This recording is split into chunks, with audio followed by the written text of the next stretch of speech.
खबर यूपी के बलिया से, जहां बलिया के शहीद शाहिद चौक पार्क में वंदे मातरम के 150 वर्ष पूरा होने पर कार्यक्रम आयोजित किया गया, जहां में शामिल हुए यूपी सरकार के परिवहन मंत्री दयाशंकर सिंह और अल्पसंख्यक मंत्री दानिश आजाद अंसारी शामिल रहे। वहीं मंच से परिवहन मंत्री दयाशंकर सिंह ने कहा कि हम सबके लिए यह प्रेरणा का स्रोत है और वंदे मातरम के गीतों से भारत ने अंग्रेजों को खदेड़ने का काम किया है और सक्सेस हो गए और देश में दूसरी लड़ाई नहीं होने वाली है। देश को ऐसा सौभाग्य नहीं मिलने वाला है कि देश को आज़ादी के हम लोग लड़ सकें। यह क्रांतिकारियों की धरती है। पूरा देश 1947 में आज़ाद हुआ था, लेकिन बलिया चित्तू पांडे जी के नेतृत्व में 1942 में आज़ाद हो गया था।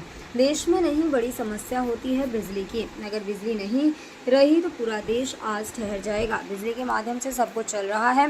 वहीं अखिलेश यादव के बयान को लेकर कहा कि यह बात तो सही हो सकता है कि लैपटॉप चलाना नहीं आ सकता, लेकिन सरकार चलाना आता है। उनको तो प्रदेश चलाने नहीं आता था, इसलिए प्रदेश की जनता प्रदेश से पश्चिम किया है शासन यहाँ पे, उसके वह डर गए हैं। उनका मतदान कितना हुआ है, उनका मतदान यह तो मान लीजिए कि वह हार को स्वीकार कर लिए हैं। जब मतदान होगा तो सबसे बड़ी माता बहनों की लाइन लगेगी। सब नीतीश और मोदी को वोट दे रहे हैं। अखिलेश यादव ने कहा है कि दिल्ली वाले और लखनऊ वाले को लैपटॉप चलाने नहीं आता है। देखिए, लैपटॉप चलाना नहीं आता है तो बात सही हो सकता है, लेकिन देश चलाना आता है और उनको प्रदेश चलाने नहीं आता था, इसलिए प्रदेश की जनता ने उनको जो है प्रदेश से प्रतिष्ठित किया यहाँ शासन से। लेकिन हमारे नेताओं को देश चलाना और प्रदेश चलाना आता है और इसलिए बार बार उन्हीं को रिपीट कर रही है देश और प्रदेश की जनता। सर, बहुत बड़ी समस्या होती है बिजली की। आज बिजली ना रहे तो एक तरह से पूरा देश जो है ठहर जाएगा। आप देखिए, मोबाइल से लेकर के इंटरनेट से लेकर के सब कुछ बिजली के माध्यम से चल रहा है। लेकिन आप देखते होंगे कि आज बिजली की कमी होने के बावजूद भी आप देखते होंगे कि सड़कों पर दिन में भी बिजली जलती रहती है।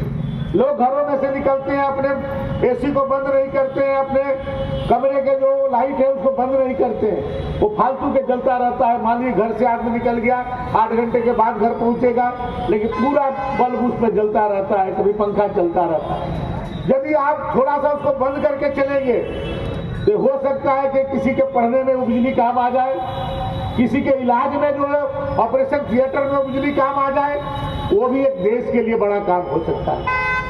आज मोदी जी ने स्वच्छता का अभियान चलाया। आजादी के बाद किसी ने नहीं सोचा होगा, हमारी माताएं बहनें आजादी के इतने वर्षों के बाद भी सड़क के किनारे शौच करने जाती, रेल की पटरियों पर शौच करती है। लेकिन आज मोदी जी ने स्वच्छता के माध्यम से आज हर घर शौचालय देने का काम, शुरुआत जो है वंदे मातरम से करते हैं। ये हम सब के लिए प्रेरणा का एक गीत है। और कैसे हमारे स्वतंत्रता संग्राम सेनानियों ने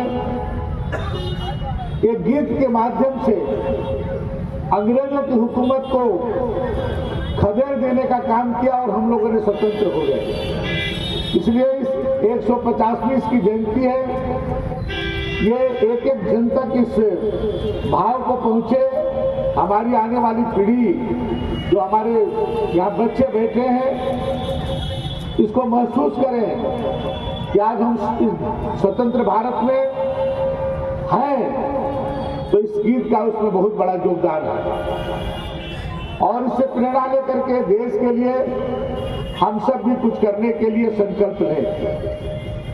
अब देश की दूसरी आजादी की लड़ाई नहीं होने वाली है, या अब हम लोग को ऐसा सौभाग्य नहीं मिलने वाला है कि हम लोग देश की आजादी के लिए लड़ सकें। लेकिन हमारे देश के यशस्वी प्रधानमंत्री नरेंद्र मोदी जी कहते हैं कि जब हमारा देश आजादी का 100वां वर्ष मनाए तो उसके जो बीच के कालखंड है उसको उन्होंने अमृत काल कहा है। जब 2047 में देश आजादी के अपनी 100वां वर्ष मनाए, उसमें उस बीच के कालखंड में हम सब कुछ योगदान कर सकते हैं। और वो योगदान ये नहीं है कि हमको देश की आजादी के लिए लड़ना है, लेकिन जिस स्वतंत्रता संग्राम सेनानियों ने अपने आप को बलिदान करके हमको आजाद करने का अवसर दिया, उनके सपनों को पूरा करने के लिए हम कुछ न कुछ कर सकते हैं। आप देख सकते हैं, ये बहुत ये क्रांतिकारियों की धरती है। जब पूरा देश 1947 में आजाद हुआ था, लेकिन बलिया 1942 में चित्तू पांडे जी के नेतृत्व में आजाद हो गया था।